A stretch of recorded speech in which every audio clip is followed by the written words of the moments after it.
Alright, so this is the Epiphone.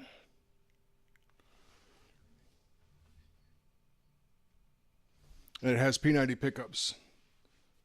So if you listened to the buzz test video, you will know that this Epiphone did rather well, considering it is a $99 Guitar Center special guitar.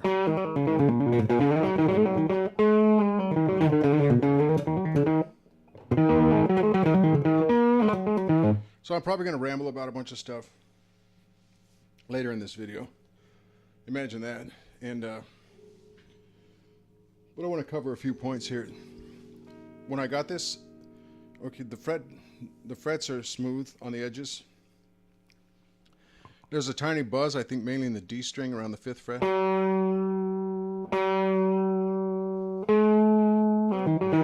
But it's not enough of a buzz to bother me to the point where I will adjust the saddle or whatnot.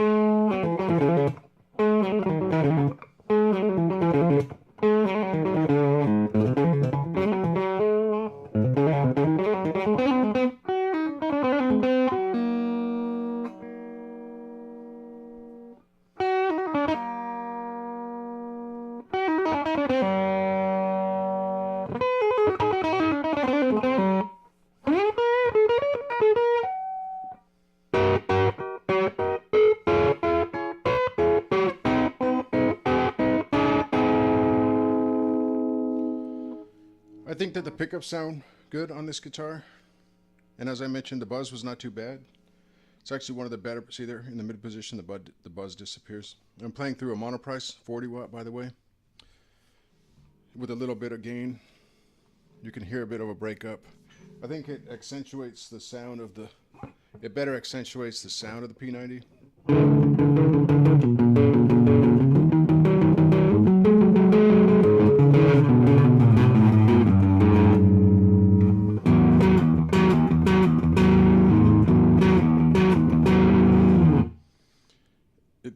A little bit of drive, I think, really accentuates a P90.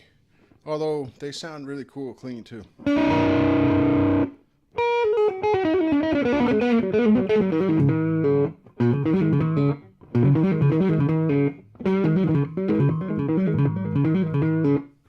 But I'm hearing some good chug, some bank, some singing, chiminess. So I like these pickups.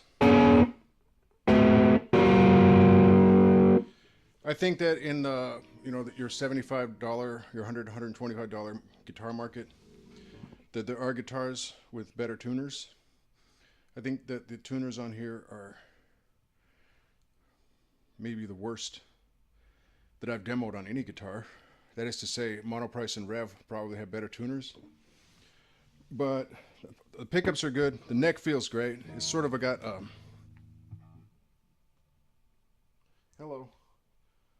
Sort of got well, you can't really there.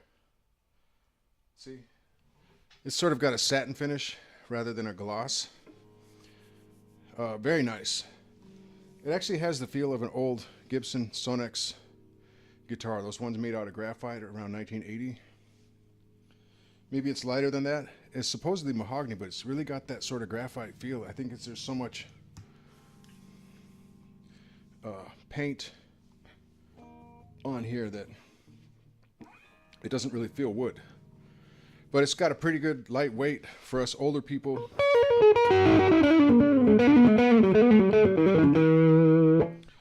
This is, one of the more lightweight guitars that I've tested.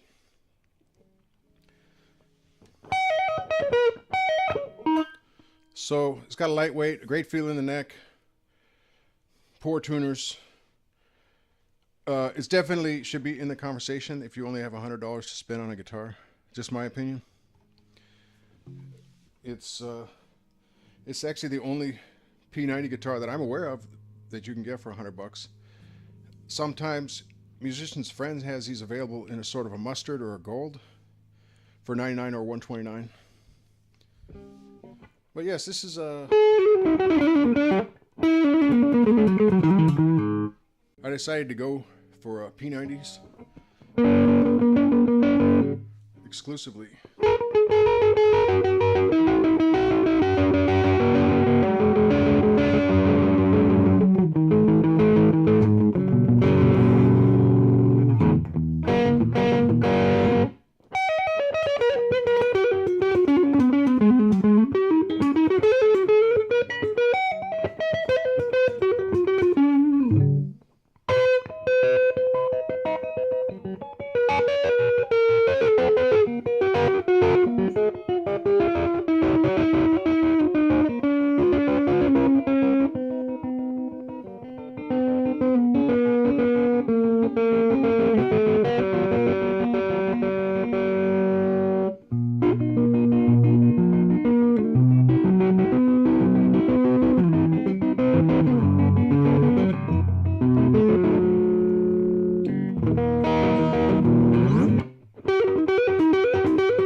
Okay, noodle, noodle, noodle.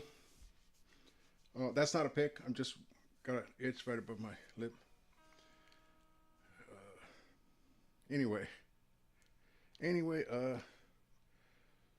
this guitar is great in the $100 space. Regular price is I think $149, but it pops up on sale. Maybe it's a loss leader at Guitar Center when they put it up there for $99, or Musician's Friend when these various stores put it up there for $99. Maybe they're still making a little bit of, getting paid a little money on it.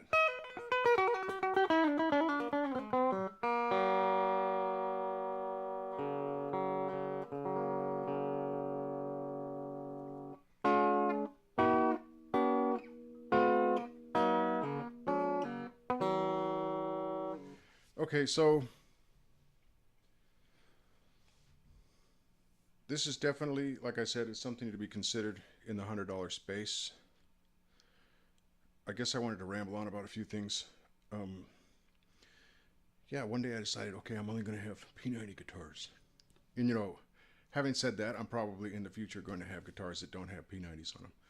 But be that as it may, that day I cleaned out all my non-P90s. And I picked this up to supplement my existing P90 collection. So what I'm getting is, I think I found a core of guitars that I'll play going forward, at least for the time being. And as much as I like this one for $100, this probably isn't one of them, but I wanted to make a video before I pass this along, you know, to some beginning guitar player. And speaking of beginner's guitars, I remember making those Davison videos and saying that might be a good guitar for a beginner because it was so inexpensive, but I also came across another demo for that same model of guitar, and the guy said, absolutely, this is not a beginner's guitar because it's too difficult to play. And he may have a point. I liked the Davisons because they were a little bit harder to play. Maybe it's what a beginner needs to ferret them out, or to decide whether they're still going to play regardless of what their instrument is like. But that guy does have a point. One way or the other, the bottom line is those Davisons probably are a little difficult to play. And it might even be compounded by the possibility that that reviewer had a bad batch and I had I had guitars from a good batch, and so maybe my Davisons were easier to play. Anyway, the Davisons I had were not easy to play, but they might have been easier to play than that guy's guitars. I still thought they were great beginner's guitars because they were only like $70 when all was said and done, and you could get them on eBay with maybe a complexion issue, I think with free shipping for about 45 bucks. I even saw a note from somebody who said they got one of those Davisons for 35 bucks. Okay, I'm getting to a point here. This plays better than those Davisons. This is a better beginner's guitar.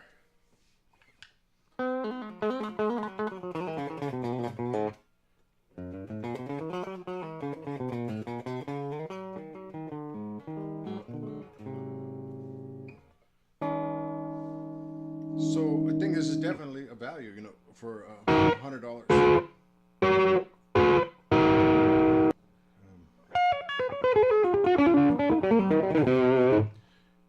So moving right along, I like this guitar for $100, but I'm probably going to give it away all the same. Now I'm also going to be moving a lot of these pedals that I've been demoing out. I've kind of decided on a bit of a core, maybe a big core group of pedals, and then I've got a bunch that I'm going to try to move out.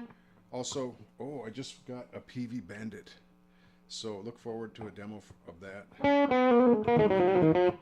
I think I also owe you an impressions video, or I owe it to myself to make an impressions video of the Ascari GNL and the Full Tone OCD, and I've got some other pedals on the way as well. Also, I have the Idiot Box Death Ray, which I'd also like to demo. Bottom line is, I was going to pass this along, but I wanted to make an impressions video before it went out my door. And I definitely think, you know, this is a good guitar, and it's probably the only guitar with P90s for $100.